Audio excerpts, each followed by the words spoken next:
Get yourself a Pringles can, 2 car sponges, and a rubber glove. Sandwich the rubber glove between the 2 sponges. Make sure to let a little bit of the glove stick out at the end. Now put the whole thing inside the Pringles can. Once it's almost fully in, stretch the glove over the can. Then it should look a little something like this. Now go ahead and lubricate the pouch a little bit. Find an item that can give off light, and then stick it inside. Boom, it's as easy.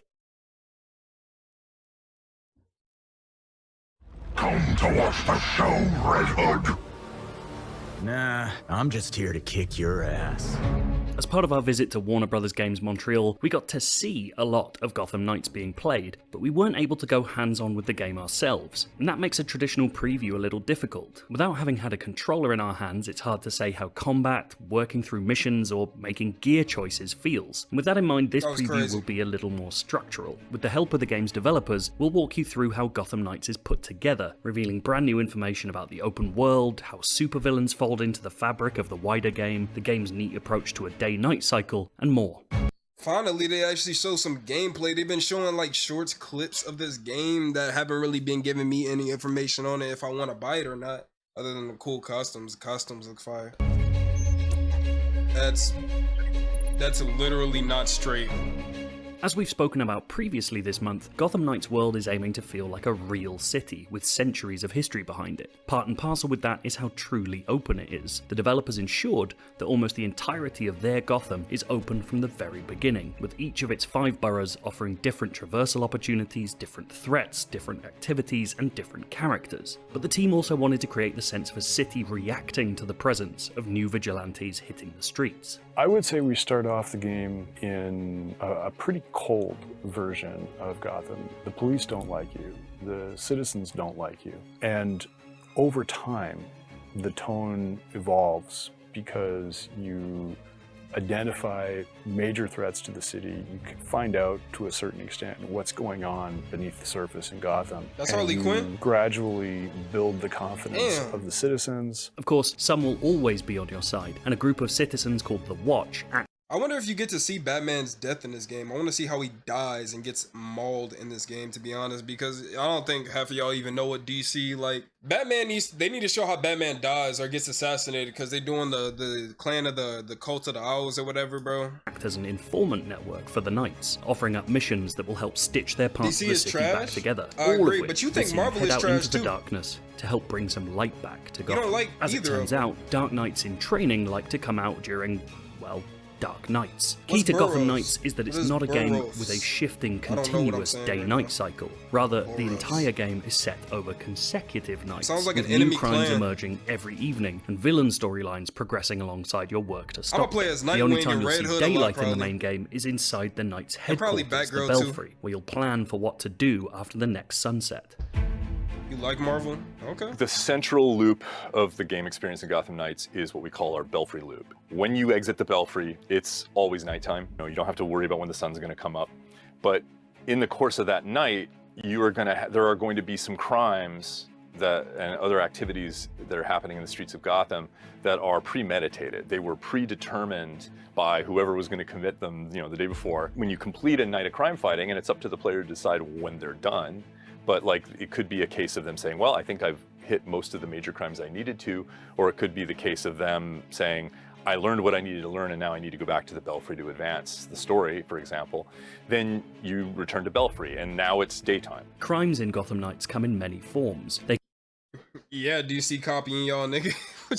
What you thought it was? They took Gotham from the NY, bro. Like I thought it was Burroughs.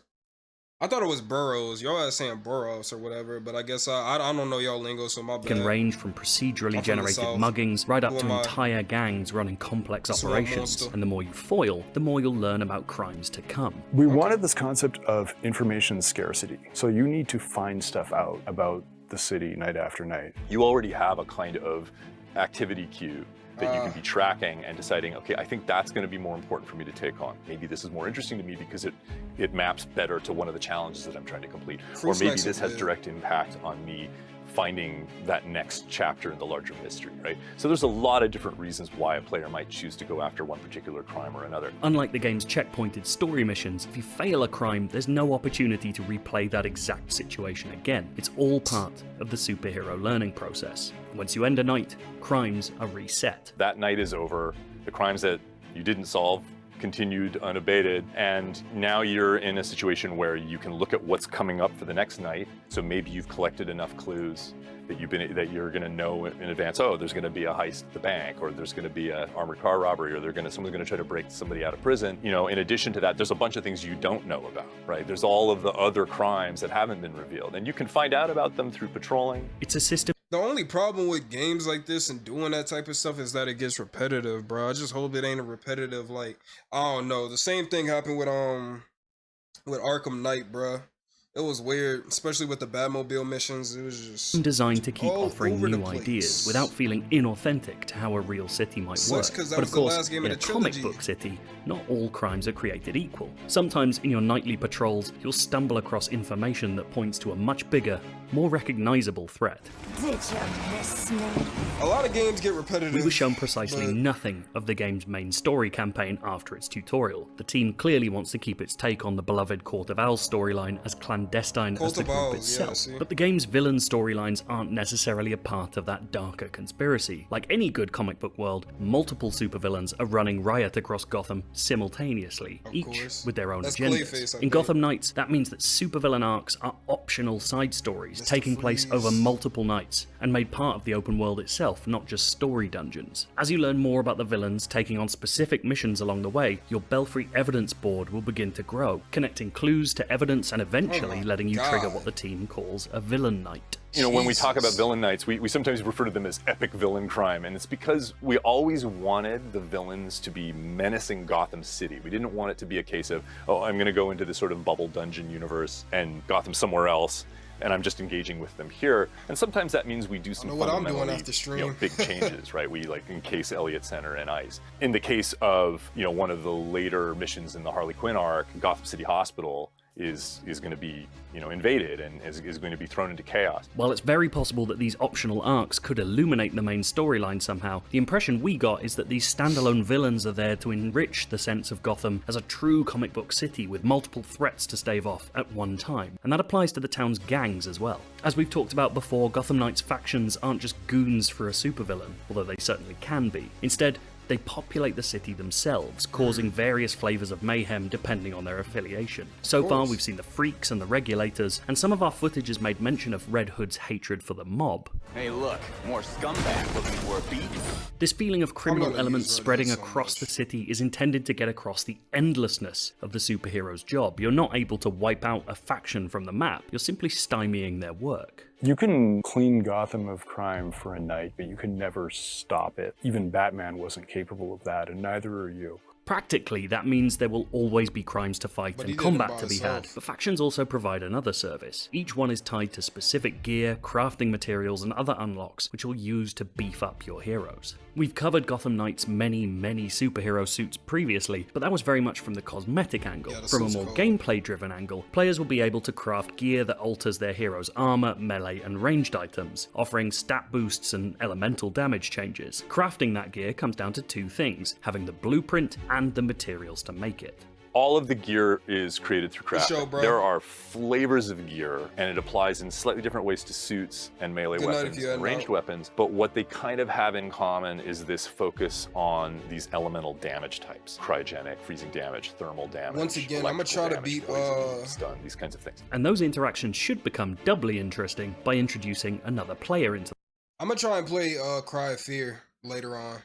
I'm gonna just try to beat it, seriously, and I'm gonna From save it day and one, everything. the Gotham Knights team has I'm not made clear that restarting its the take game. on two-player co-op is completely untethered, meaning one player can theoretically explore another's world without ever having to meet them. Anytime you're playing in Oh, that's Gotham lit. City as opposed to inside a story dungeon as part of one of the beats of the main mystery of the storyline, you're untethered. It also provides the most organic kind of superhero meetup opportunity where you think your buddy is with you and then he disappears for a while because he got distracted by something or you found a collectible. And then a second later you look up on a rooftop and a Batarang comes out of nowhere and here's Batgirl and she's here to help you stop a crime. Of course, this could throw up Okay. issues of how progression works for players and how players at different parts of the story can interact. The solution is elegantly unfussy. Characters This at man can different do levels grapples? will scale so that they somewhat match. just Enemies spear will him? also scale to the player's levels, and most importantly, progression Look at matters applies to the host and the guest. When you're in Gotham, the host is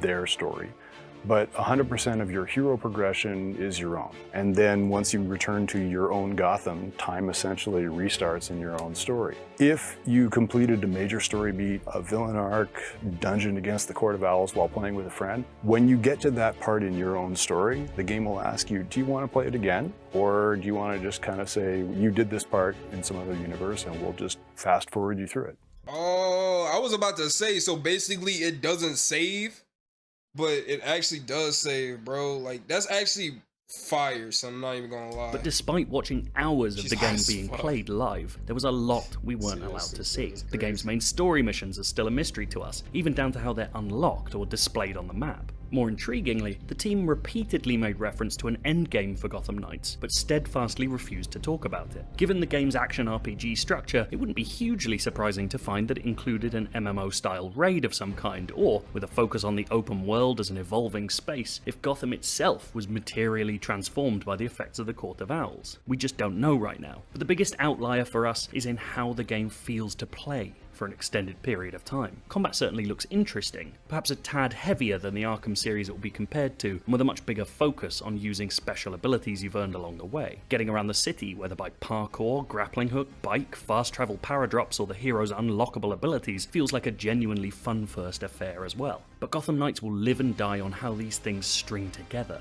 and how those smaller moments make its larger structure, those nights of patrols, crime fighting, and clue gathering, feel as compulsive as the team hopes for. There's no doubting the enthusiasm and belief at the studio, but this game will be made by how it feels once it's finally allowed to be in our hands.